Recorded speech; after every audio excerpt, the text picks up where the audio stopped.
What is time? Have you ever seen time? Have you ever touched it with your hands? Probably not. Time cannot be seen, and it cannot be held in our hands. Yet we often say, "There is no time," or "Time goes by quickly." Isn't that interesting? In fact, we do not see time itself. We feel it through change. Morning comes and the sun rises. When the sun sets, night arrives. Flowers bloom, fruit grows, and leaves fall again. As we watch the world change little by little, we think, time is moving forward. Then how did people long ago know the time? In the days before clocks, they looked up at the sky. As people watched the sun rise, climb high in the sky, and set again, they came to understand a day.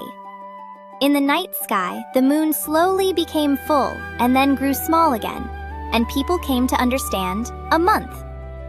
As the seasons changed and Earth traveled once around the sun, people called that a year. Isn't that amazing? The way we measure time actually comes from a giant clock created by nature. But people wanted to know time more precisely.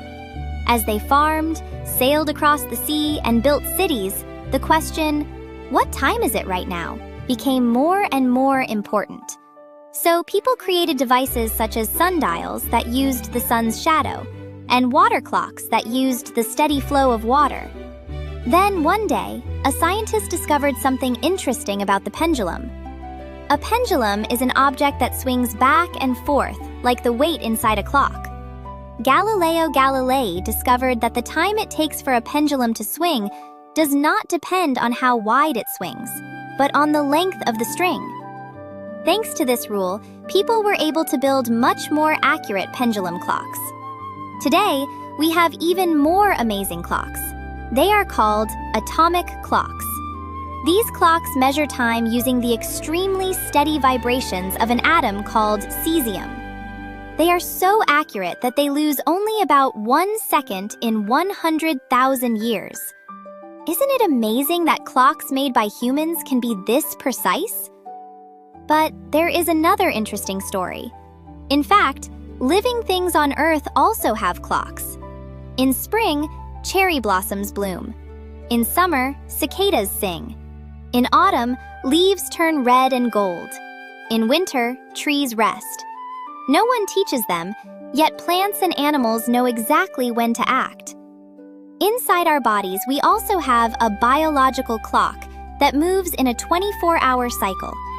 Because of this clock, we wake up in the morning and feel sleepy at night.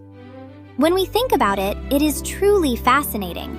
We wear watches on our wrists to check the time, but nature carries its clock inside. Perhaps time flows like an invisible river, a rhythm that connects nature, life, and all of us. That is why we created clocks to measure time. And through those clocks, we share this present moment together.